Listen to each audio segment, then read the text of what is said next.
पती पत्नीचे नाते जन्मोजन्मी अखंड राहावे, माझ्या पतीला निरोगी व उदंड आयुष्य लाभू दे, मला अखंड सौभाग्याचं दान दे, अशी प्रार्थना करत कुरुंदवाड आणि नृसिंहवाडी व परिसरातील महिलांनी वटपौर्णिमा पारंपरिक पद्धतीनं उत्साहात साजरी केली.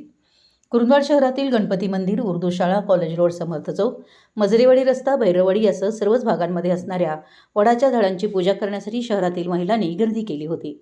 7 जन्मी हाच नवरा मिळू दे अशी प्रार्थना करीत सोमवारी कुरुंदवाड, नृसिंहवाडी आणि परिसरातील गावागावात अनेक सुहासिनींनी वटपौर्णिमेनिमित्त वडाची मनोभावे पूजा केली.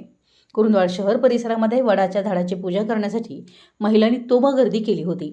वटपौर्णिमेनिमित्त शहर व परिसरातील गावागावात नटून थटून हातात पूजेचं साहित्य घेऊन सुहासिनी रस्त्यावरून पूजेसाठी जाताना दिसत होत्या.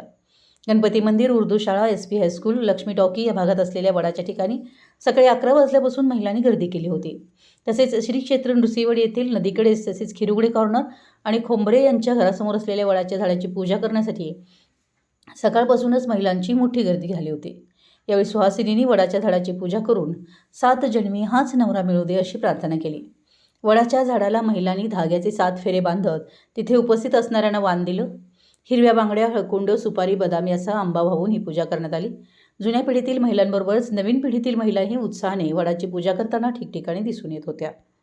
मराठी एस न्यूजसाठी कुरुंदवाडहून संदीप अडसूळ.